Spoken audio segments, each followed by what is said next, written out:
is the Liberal government totally united on holding the Conservative Party to account for the fact that they want to cut programs, cut services, cut initiatives that will help Canadians grow the economy, keep inflation down, and make sure there's a strong, prosperous future for all Canadians. That's what we're focused on. While Conservatives focus on petty politics, we'll stay focused on delivering for Canadians.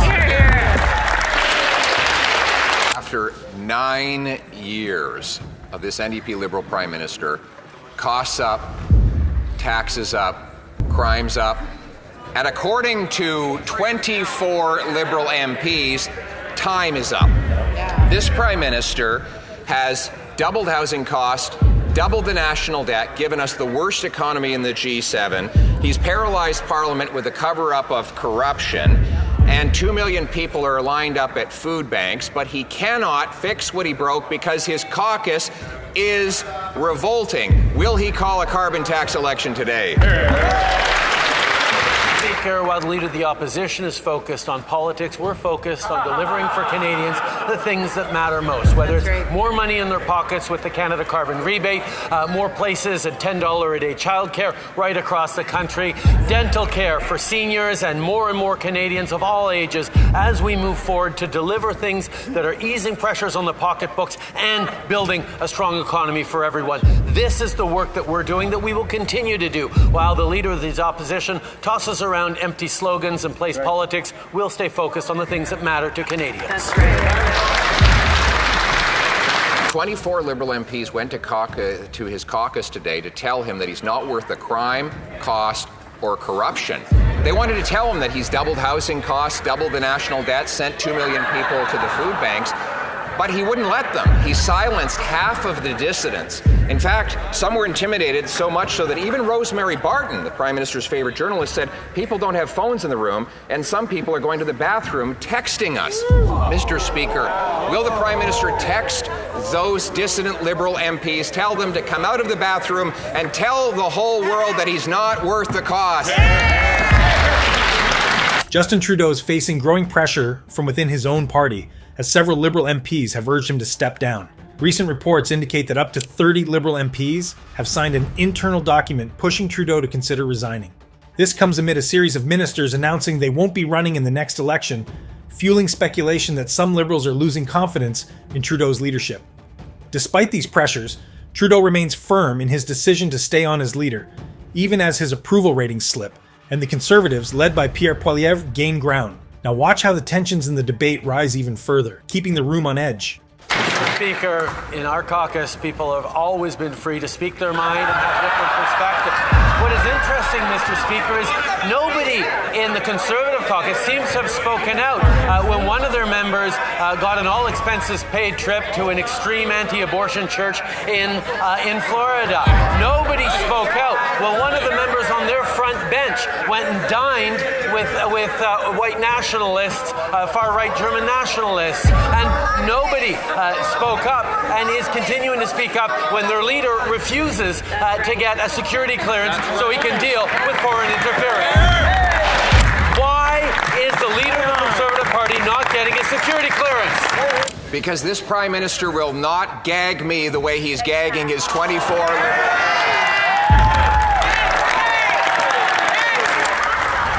He's turned our country into a playground for foreign interference.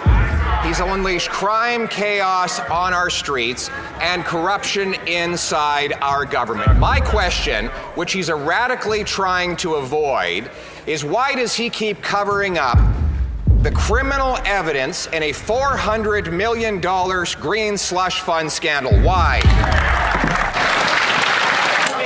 The Leader of the Opposition is about to get up one more time in this House to say some words. I recommend that at this point he choose those words to apply to explaining to Canadians why he will not get the necessary security clearance from our national intelligence agencies to be able to protect not just his party and their institutions and their members, but all Canadians. Any leader who wants to take national security seriously should be able to listen to the information that CSIS wants to share them instead of covering his ears and going la la la la la. Wait, what? Covering his ears and going la la la la la. Like, Pierre Poilievre has faced criticism for refusing to obtain a security clearance that would give him access to top-secret intelligence on foreign interference. Prime Minister Justin Trudeau has criticized Poilievre for this decision, arguing that without the clearance, Poilievre is left in the dark on key national security issues, particularly regarding allegations of interference from countries like China and India. Poilievre, however, defends his stance, claiming that accepting a security clearance would prevent him from speaking openly about the information he learns in confidential briefings. And as always, his strong debating skills fill the room, leaving everyone in shock. Mr. Speaker, the Prime Minister, who has a lifelong record of racist outbursts, is now coming unglued on the floor of the House of Commons. The question was about the 24 Liberal MPs in his caucus that are trying to speak out against his quadrupling of the carbon tax, not because they care about the cost of living of their constituents, but because they're worried they're going to lose the election. So if the Prime Minister is so confident in quadrupling the carbon tax, why won't he call a carbon tax election now?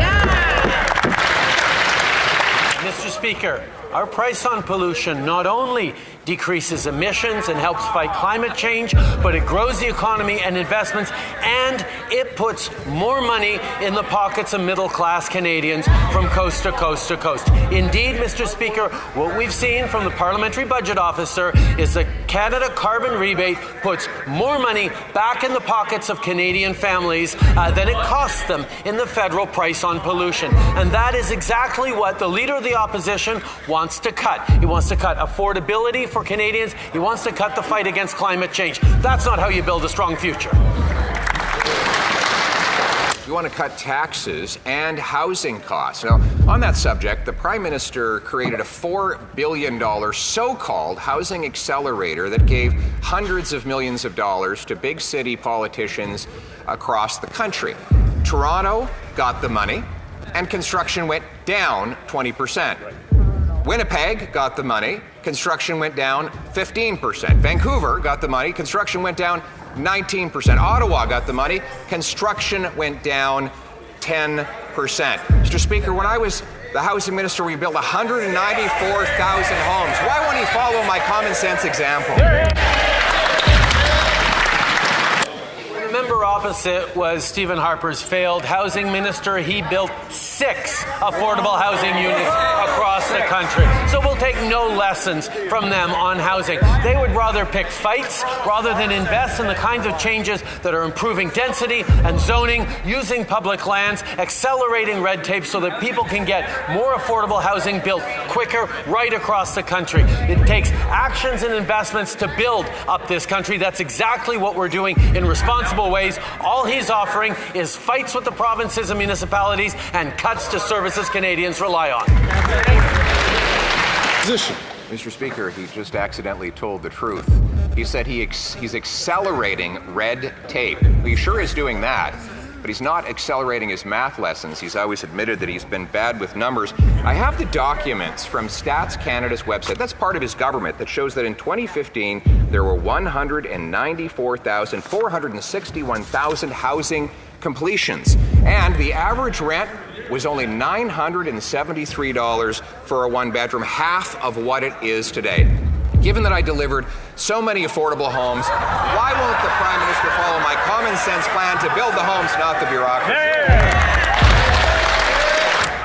Mr. Speaker, it says something about the level of confidence the previous Prime Minister had in that member when Stephen Harper used to say the federal government has no responsibility around housing and then asks him to be their housing minister. That's perhaps why he delivered only 6 affordable homes over the course of their years in government.